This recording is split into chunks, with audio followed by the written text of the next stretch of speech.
لقد اعتقد العلم لعدة قرون أنه من الممكن تفسير العالم بدون الله، وكان التيار المادي هو الذي ساد طوال القرنين 19 و20، وكان يعتقد أن هذا هو معنى التاريخ وأن هذه النظرية هي النظرية النهائية. ومع ذلك لم يحدث ذلك بهذه الطريقة.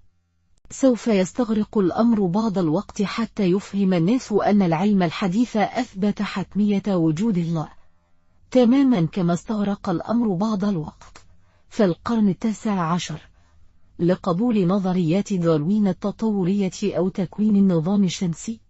لقد كانت طويلة، وسوف يستغرق الأمر بعض الوقت لكي نفهم ونتقبل. نحن في البداية فقط. أن العالم الجديد يثبت وجود الله. سنريهم آياتنا في الآفاق وفي أنفسهم حتى يتبين لهم أنه الحق. Notre livre ne parle que d'une seule question. Est-ce qu'il n'y a rien d'autre que l'univers matériel, ou est-ce qu'on est obligé de penser que l'univers matériel ne suffit pas et qu'il faut une cause extérieure pour créer tout ça? En fait, il y a une seule question qui est très précise et il y a un seul angle qui est la rationalité. Et avec ça, on examine dans une enquête une douzaine de domaines différents. Pourquoi est-ce qu'on insiste beaucoup sur la science? Parce que le domaine des preuves de l'existence de Dieu est très large. Il y a des preuves intuitives qui sont dans tous les hommes, des preuves liées à la philosophie, des preuves liées à la religion. Mais la science, pendant des siècles, a semblé plaider pour dire qu'on pouvait expliquer le monde sans Dieu.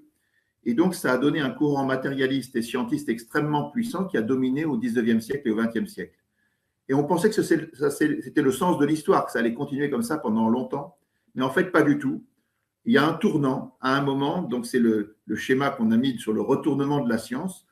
Il y a un tournant à partir du 19e et 20e siècle. Toute une série de sciences vont conclure deux choses. Premièrement, il y a très certainement un début au temps, à l'espace et à la matière. L'univers a eu un début. Et donc, si l'émergence de ce temps, de cet espace et de cette matière est due à une cause qui est forcément extérieure, qui est ni temporelle, ni spatiale, ni matérielle.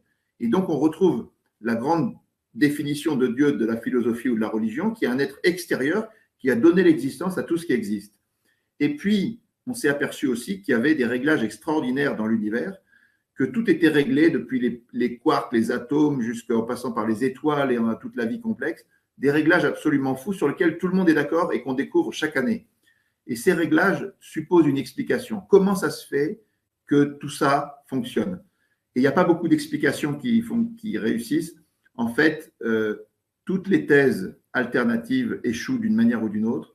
Et donc, l'explication la plus naturelle, c'est celle de la Bible ou d'Einstein. La Bible nous dit que Dieu est un artisan qui a tout réglé avec mesure, nombre et poids. Et Einstein dit à peu près pareil. Il dit « Toute personne sérieusement impliquée en science finira par découvrir qu'un esprit supérieurement intelligent, infiniment plus grand que celui de l'homme, se révèle dans les lois de l'univers. » Voilà. Les conclusions, ces deux choses-là, le début de l'univers et son réglage, mettent les positions athées en grande difficulté sur la science. Et comme la science s'est retournée et que maintenant elle est dans le même camp que toutes les autres preuves, ça veut dire que tout converge et qu'aujourd'hui, quand on examine le dossier, quand on fait une enquête comme notre livre sur l'existence de Dieu, en fait, le dossier est accablant, tout converge. Et donc, ce n'est pas inutile de le faire connaître au grand public. Effectivement, c'est tout à fait intéressant. Et c'est pour ça qu'on peut parler d'une révolution en réalité. C'est que la science a apporté au XXe siècle des preuves véritables que l'univers ne peut pas être expliqué par lui-même, c'est-à-dire un univers uniquement matérialiste, aujourd'hui, n'est plus quelque chose qu'on peut croire de façon rationnelle. Et donc, c'est très surprenant parce qu'en fait, ça a énormément choqué les scientifiques eux-mêmes qui, en grande majorité, au milieu du XXe siècle, étaient très largement athées. Et donc, on peut dire que c'est quelque chose qui prendra du temps. Ça prendra du temps pour que les gens acceptent de réaliser que la science moderne montre que l'existence d'un Dieu créateur est obligatoire. Ça a pris très longtemps, si on prend l'inverse pendant les siècles passés, notamment au XIXe siècle, ça a pris beaucoup de temps pour que les gens acceptent l'évolution, par exemple, darwinienne, ou même le système solaire tel qu'il est. c'est quelque chose qui a été assez long. Donc, il faudra du temps pour que les gens acceptent de comprendre. On est au tout début que la science nouvelle montre que Dieu existe. Et évidemment, ça a surpris énormément de scientifiques.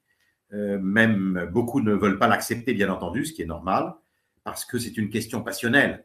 Il faut bien voir que l'existence de Dieu, c'est une question passionnelle. Donc, ça n'est pas uniquement une question rationnelle, parce que les gens ont peur de se dire, si Dieu existe, que peut-être ça va réduire leur liberté, diminuer leur liberté, ou bien que quelqu'un va porter un jugement sur eux. Bon, en ça, ils se trompent, mais c'est l'idée qu'ils s'en font. Et cette idée, au fond, finalement, les rend extrêmement, si je puis dire, presque hostiles. Le mot hostile est peut-être un peu fort, mais en tout cas, presque hostiles, au fond, à l'existence qu'il puisse y avoir un Dieu créateur. Donc, il y a une grosse surprise, et c'est cette révolution que nous avons voulu raconter dans ce livre, parce qu'au fond, finalement, c'est une découverte très, très intéressante, puisque si Dieu n'existe pas, rien n'est important dans notre vie, rien n'est important. Si Dieu existe, par contre, tout est important, et peut-être que, comme le disent les religions, il y aura probablement une vie après cette vie, nous pourrons retrouver que les gens que nous avons aimés dans le passé, et donc tout prend un sens. Donc cette question, elle est essentielle. On sait qu'elle est passionnelle, mais elle est aussi essentielle. Il est donc important qu'il y ait un débat. Et donc nous, notre livre, il est là pour que les gens aient en main, ils aient dans leurs mains tout ce qui leur permette au fond de décider de cette question.